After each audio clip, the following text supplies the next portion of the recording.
This year, I got burned out. I've somehow learned to tie my entire existence up in what I do for a living. It functionally has meant that I evaluate my own worth as a person by my creative output and productivity. I work mostly from home as a freelancer, so the line between what I do for money and what I do for recreation has pretty completely disappeared. At even the best of times, this is a recipe for disaster, but compound that with my bipolar disorder, and you've got a powder keg that's just begging for a spark all the time. My bipolar disorder also means that the way that I'm feeling about myself can spiral out to full-on depression or mania at any time. This can make it hard to parse why I'm feeling the way that I am or what to do to head off a catastrophe when I can feel myself slipping into an unbalanced psychological state. I've seen burnout in other people that I love, and I didn't think that I would ever experience it myself. I'd like to say I have a good reason for having felt that way, but honestly, it's probably just the same sort of magical thinking that makes people think that they'll never get cancer or be in a car crash. While thinking you're immune to disaster is decidedly not a rational way to move through the world, it's probably necessary a lot of the time to not be thinking constantly about the worst things that could happen, especially if they're things that you can't control. You can't be preoccupied with worst case scenarios when you're required to produce every day to keep living. The spice must flow, so to speak, so you have to be able to maintain homeostasis. But burnout disrupts that homeostasis because it does more than make you feel tired. It's not just an extended case of I don't want to. It transforms things that you love into things that you hate. It builds a dam upstream from joy and leaves you in a desert. It's crushing, and I did not realize just how disruptive and horrible it could be to lose the passion that had guided my entire life up to this point, only to have it replaced with resentment, fear, and anxiety. I'm not on the other side of burnout. I don't know how long I'll have to continue to suffer through the things that I used to love, or resent the things that I've turned into a career because I used to enjoy doing them. But I have been dealing with this now for about 8 months, and I want to share some of the things that it's taught me so far. I hope it can help you too to either avoid it for yourself, understand what someone else is going through, or just provide you with a few landmarks that may help you make it out of your own desert. I don't know that I heard much about burnout before the pandemic, when so many more people began working from home, but I'm certain it has to have existed as long as people have been exploiting one another. And it certainly does seem like without the capitalistic preoccupation with treating human beings as resources, this wouldn't be such a prevalent thing. As long as it's possible for one type of person to amass wealth and use their power to compel other people to work for them, we'll have work-related burnout. Philosopher Byung-Chul Han has coined the term auto-exploitation to explain the ways in which we drive ourselves to produce even without a boss standing directly over our shoulder. Our busyness with work is an expected norm. As technology advances, it only seems to result in increased surveillance and exploitation, rather than making it possible for ordinary people to work less. The rise of modern remote work and the hellish gig economy has made burnout more prevalent and also compacted the distance between the office and home that used to at least put a physical barrier between ourselves and some of our greatest sources of stress. How do you maintain any kind of work-life balance when there's no delineation between those two things? Guilt starts to creep into leisure, and the pressures of your job melt your work and life together like cheese between two slices of bread. You can always do a little more work. Relaxation should be kept to the minimum necessary to keep you performing your best at your job. Anything more is pure laziness, right? Burnout seeps into every aspect of your home life and can turn what used to be moments of peace into new opportunities to feel bad that you aren't able to do more. And it can go on for a very long time before you realize it's happening. I started to realize that I was burned out when I found myself going weeks without leaving the house to go anywhere but the grocery store or the gym.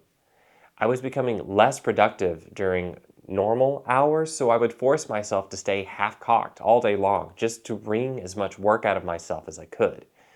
It's an easy behavior to justify, as aware as I had become of just how much exploitation the global poor experienced every day.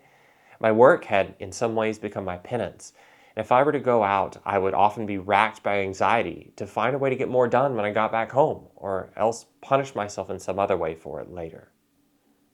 I've made the decision to make art my job. I work in film mostly, and I freelance as an artist and musician occasionally as well, which means that there's basically no passion in my life that I haven't put a price on and made available to the market. The result is that I have effectively commoditized my personality in a lot of ways. I probably should have seen burnout coming sooner because I experienced it in my 20s with my music career. I just didn't have any language then to express it. I quit playing because I could no longer stomach the idea of even picking up my guitar anymore, and I went 6 years without something that I had loved since I was a child, all because of how stressful the very act of making music had become.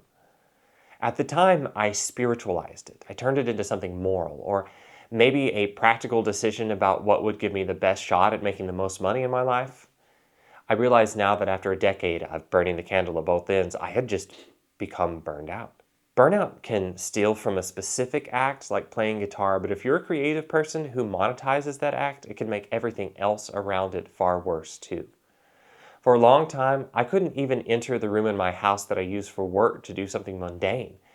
I had to just keep the door closed. For the first couple of months, I could barely work at all, and I spent another simply using my laptop because I couldn't bear to go into the room with my desktop at all. Something nobody seems to talk about here is that when you lose the ability to do the thing that you've burned out on, it affects everything periphery to that thing. Because even 10 minutes of work would leave me fatigued, angry, and sad. I've come to a place where other tangential joys are poisoned as well. A lifelong passion for lifting weights and movement had to be mitigated to a few days a week of running, which became nothing more than walking on the worst weeks when things were at their absolute rock bottom. I've had to work with my own brain to find the physical activities that I feel the most able to do because I know that working out makes me feel better, and it's something that I don't want to neglect. I used to love playing video games as well, but as the burnout got worse and worse, the guilt that I felt for giving in to the desire to do something that wasn't gaining me anything monetarily squashed all the joy that that brought me. In this way, burnout is just like depression, something that I'm deeply familiar with already. I've been able to manage my depression most of my life through things like exercise, eating well, and spending time with my friends, but with the onset of this new malady, I found myself now wholly unequipped to manage this new beast that the merging of the two produced. My limbs used to become heavy when I was depressed. Now they were made of stone. My energy was low before, but now the fatigue would just swallow my health and sense of well-being. I have changed my mind about the kind of life advice I would give to young people who are looking to make their passions into their careers. I grew up hearing, if you do something you love, you'll never work a day in your life. This is bad advice. It's just not true. No matter what you do, if you do it for money, it becomes work. And there's not much difference that loving it can make after you've tethered the doing of something to your income. If you want to be happy, make sure that you have something that you love doing in your life that is in no way attached to income or outside expectation. That doesn't mean you can't choose a career you like. It just means that if you have nothing that you love to do for its own sake in your life, there won't be anything to run to when the love affair turns sour. I mentioned this earlier, but I don't think most people walk around in their normal everyday life really considering the likelihood that something especially disruptive will happen to them. An unexpected pregnancy, a natural disaster, a car wreck, a chronic illness. Most of us are blindsided by these because it's hard to stay focused on the day-to-day stuff if you're preoccupied with worrying about events with a relatively small likelihood of occurring. But at the risk of sounding pedantic, if you're someone to whom something uncanny does happen, it feels really unfair. Because these aren't things most of us experience most days of our lives, it feels random and out of nowhere when something happens to knock our normal lives off course. It feels deflating and cruel and heartbreaking.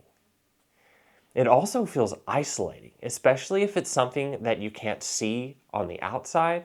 Like if your inner world is thrown off axis by mental illness or trauma, It can really feel like there's nobody out there who understands what's going on because the likelihood is that they don't really know how you feel.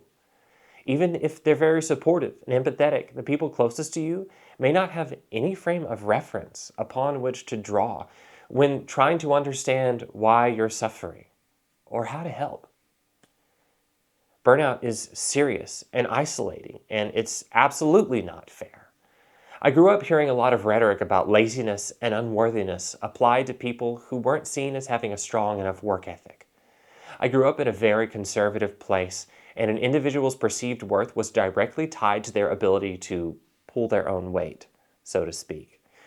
Rather than placing a person's worth in the fact that they're a human being, assuming that housing and medical care and the chance to live a life of dignity are human rights, it was seen as only right for a person to end up homeless or ostracized if they couldn't live up to the community's expectations of them.